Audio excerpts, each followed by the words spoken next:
The Mystery of the Blue Mountain, Extended Version. Chapter 1.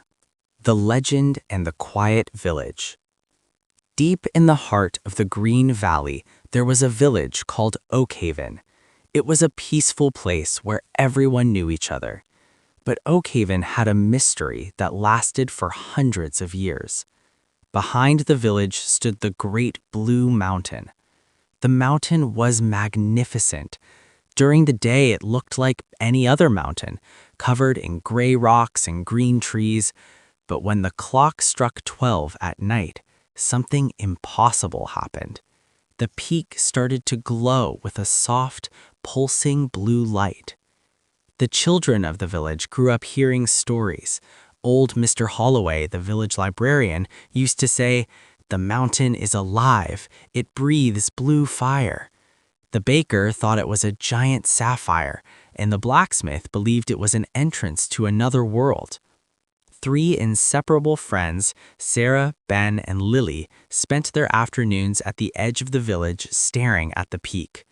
Sarah was the leader. She was 14, strong, and never afraid of a challenge. Ben was the brains of the group. He always carried a heavy backpack full of books and maps. Lily was the heart. She could identify every bird and flower in the valley. "We are old enough now," Sarah said one evening, her eyes fixed on the blue glow. "Everyone talks about the secret, but no one goes there. Tomorrow we go." Ben adjusted his glasses. "The incline is steep and the path is unmapped. We need supplies." Lily nodded. "I will bring the first aid kit and food. We must be prepared for anything." Chapter 2. Into the Forest of Shadows. The journey began at dawn. The sun was just rising over the horizon, painting the sky in shades of pink and orange. The friends entered the Forest of Shadows, the only way to reach the base of the mountain. The forest was silent. The trees were ancient, with thick, twisted trunks that looked like giants frozen in time. As they walked deeper, the canopy became so thick that the forest felt like it was evening already. "Look at these tracks," Lily whispered, pointing to the damp ground. "A deer was here recently." "Focus, everyone," Ben said, checking his compass. "The forest is like a maze. If we lose our direction, we might wander here for days." They walked for 4 hours. Every step was a lesson in nature. They saw rare mushrooms, heard the call of the mountain eagle, and learned to navigate using the moss on the trees. To keep their spirits high, they practiced their English vocabulary. "What do you call the sound of the wind in the trees?" Sarah asked. "That is a rustle," Lily replied. "And the thick fog?" "That is mist or vapor," Ben added. Chapter 3. The Trial of the Stone Bridge. By midday, they left the forest and reached the Canyon of Whispers.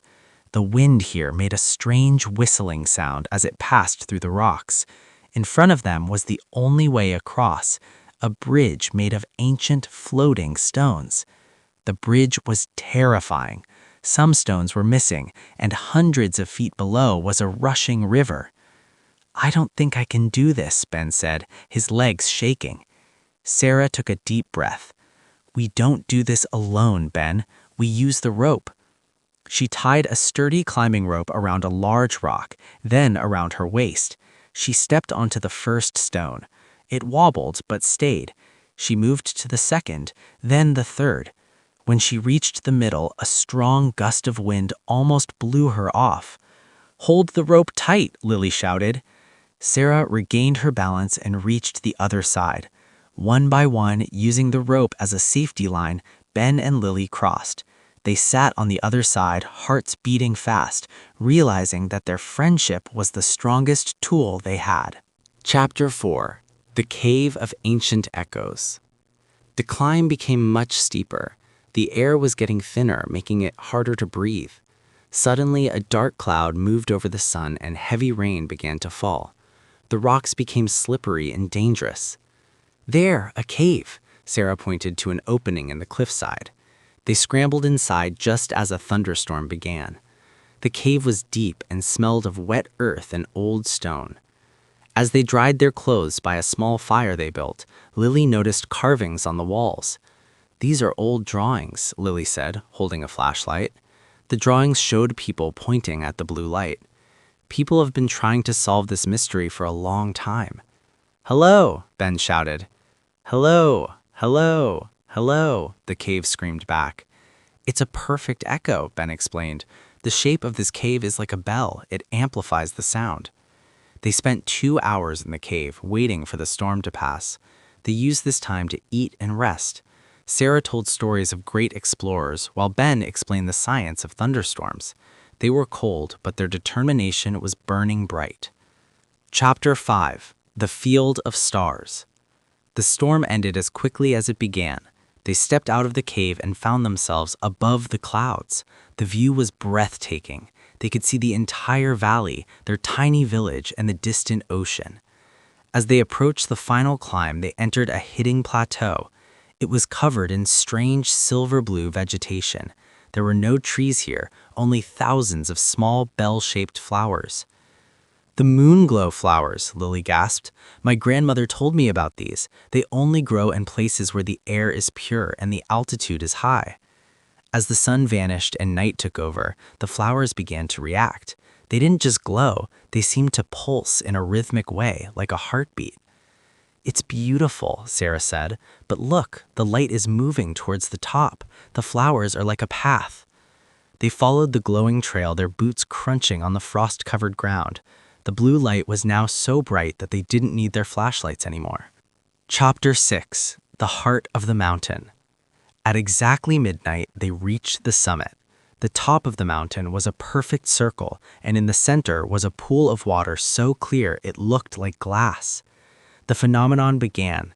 The thousands of moonglow flowers around the pool opened their petals simultaneously.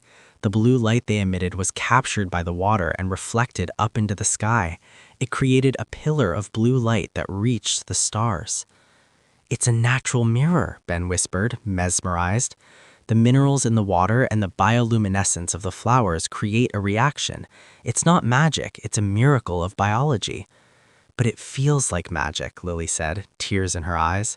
"Look at the stars. They look so close." They stood in the center of the blue glow, feeling a sense of peace they had never known. They realized that the mystery wasn't something to be taken or sold. It was a moment to be experienced. They took samples of the water and one fallen petal to show the village, but they knew the true treasure was the memory. Chapter 7: The Journey Home and the New Legend. The descent the next morning was filled with laughter. They felt like different people. They had faced their fears, crossed canyons, survived storms, and found the secret. When they entered Oak Haven, the bells of the village church rang. The villagers gathered in the square, eager for news. "So," the baker asked, "is there a diamond?" Sarah stepped forward. "No," she said, smiling at Ben and Lily. "There is something much better. There is a garden that talks to the stars." They shared their story, and Ben showed his drawings of the flowers and the bridge. From that day on, the Blue Mountain was no longer a place of fear, but a place of wonder. Sarah, Ben, and Lily became the village's official explorers, and every night when the blue light appeared, the people of Oak Haven would look up and remember that the world is full of mysteries waiting for those brave enough to look for them.